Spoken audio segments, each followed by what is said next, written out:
ونستعينه ونستغفره ونؤمن به ونتوكل عليه ونعوذ بالله من شرور أنفسنا ومن سيئات أعمالنا من يهده الله فلا مضل له ومن يضلله فلا هادي له ونشهد أن لا إله إلا الله وحده لا شريك له ونشهد أن سيدنا ونبينا مولانا محمدا عبده ورسوله أرسله الله بالحق بشيرا ونذيرا وداعيا إلى الله بإذنه وسراجا منيرا أما بعد فقد قال الله تعالى في كلامه القديم أعوذ بالله من الشيطان الرجيم بسم الله الرحمن الرحيم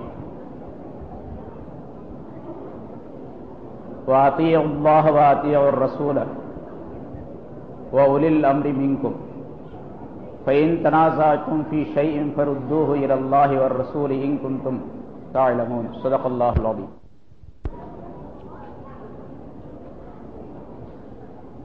கண்ணியத்திற்குரிய இந்த சிறப்பான விழாவின்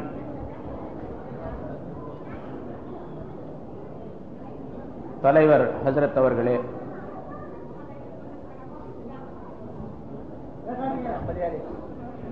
இங்கே வருகை தந்திருக்கும் சங்கைக்குரிய ஆலிம் பெருமக்களே, பெரியோர்களே, சகோதரர்களே, தாய்மார்களே, ஒரு அருமையான கூட்டம் இங்கே ஏற்பாடு செய்யப்பட்டு நடைபெற்றுக் கொண்டிருக்கின்றது. எதற்காக வேண்டி இந்த கூட்டம் ஏற்பாடு செய்யப்பட்டிருக்கின்றதோ அதனுடைய தொடக்கம் இந்த ஊர் சங்கரம்பந்தல். நான் சங்கரம்பந்தல்ல இருந்திருக்கிறேன் 3 வருஷம். சில பேருக்கு தெரியலாம், பல பேருக்கு தெரியாம இருக்கலாம். 67, 68, 69 3 வருஷம் இருந்தது. யூசுப் அன்சாரி ஹஜ்ரத் கடையநல்லூர் மர்ஹூம் அவர்களுடைய காலத்தில் அவர்கள் இங்கே நாசிராக பணியாற்றும் பொழுது நான் அவர்களோடு சேர்ந்து பணியாற்றி இருக்கின்றேன்.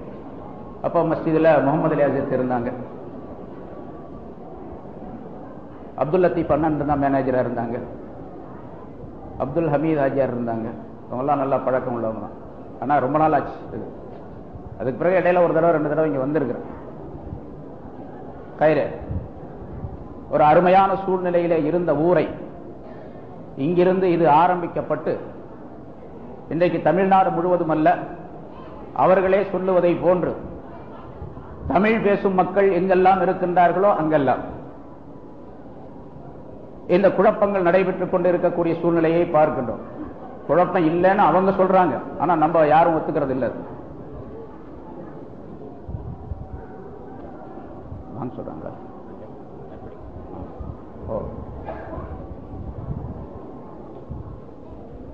அல்லாஹு தஆலா மிக தெளிவான மார்க்கத்தை நமக்கு வழங்கி இருக்கின்றார். அதுல எந்த விதமான குழப்பமும் கிடையாது. குர்ஆனை அல்லாஹு தஆலா அருளினான். குர்ஆனுக்கு விளக்கமாக ரசூலுல்லாஹி ஸல்லல்லாஹு அலைஹி வஸல்லம் அவர்களை தந்தான். ஏனென்றால் குர்ஆனை மட்டும் வைத்து மனிதன் சட்டங்களை தெரிந்து கொள்ள முடியாது. குர்ஆன் மட்டும் சட்டங்களை விளங்குவதற்கு போதும் என்று இருந்தால், சொல்றாங்களா குர்ஆனை மட்டும் பார்த்து விளங்கிக் கொள்ளலாம் தர்ஜுமாவை பார்த்து என்று, அப்படி இருந்தால் ரசூலுல்லாஹி ஸல்லல்லாஹு அலைஹி வஸல்லம் அவர்களை அனுப்ப வேண்டிய அவசியம் இல்லை. குர்ஆனை விளக்குவதற்காக வேண்டி அல்லாஹ் குர்ஆனிலே சொல்லி காட்டுகின்றான், லிதுபய்யின லின்னாஸ், மனிதர்களுக்கு நீர் பயான் செய்வதற்காக வேண்டி, விளக்கி காட்டுவதற்காக வேண்டி என்று அல்லாஹ் சொல்லுகின்றான். ரசூல் ஸல்லல்லாஹு அலைஹி வஸல்லம் அவர்கள் தேவையில்லை என்று சொன்னால் குர்ஆன் மட்டும் போதுமானதாக அல்லாஹ் தஆலா ஆக்கி இருப்பார்.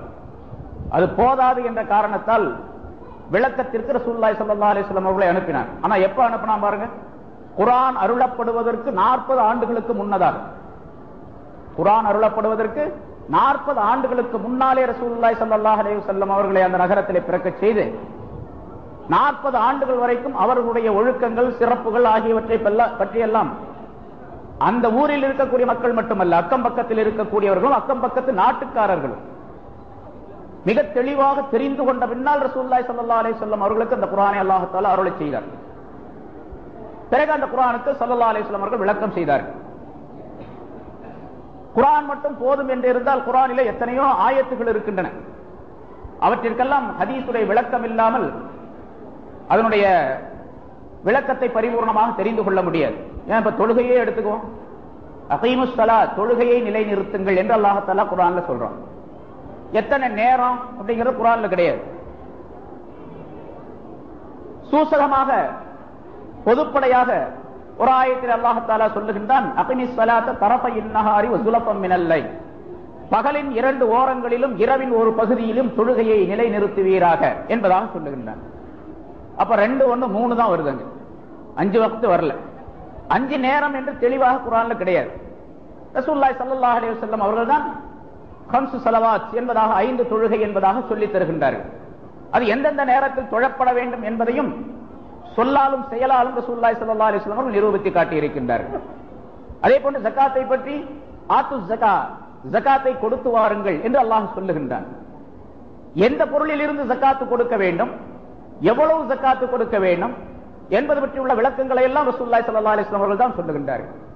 அல்லாஹ் தஆலா குர்ஆனிலே யாருக்கு ஜகாத்து கொடுக்க வேண்டும் என்பதை இன்னமஸ் ஸதகாத்து லில் ஃபுகராஇ வல் மசாகின் என்ற ஆயத்தின் மூலமாக 8 நபர்களை அல்லாஹ் குறிப்பிடுகின்றான். அந்த 8 நபர்கள் யார் யார் என்ற விளக்கத்தையும் ரசூலுல்லாஹி ஸல்லல்லாஹு அலைஹி வஸல்லம் அவர்கள் தான் சொல்லி காட்டுகின்றார்கள். குர்ஆனை மட்டும் வைத்து தெரிந்து கொள்ள முடியாது.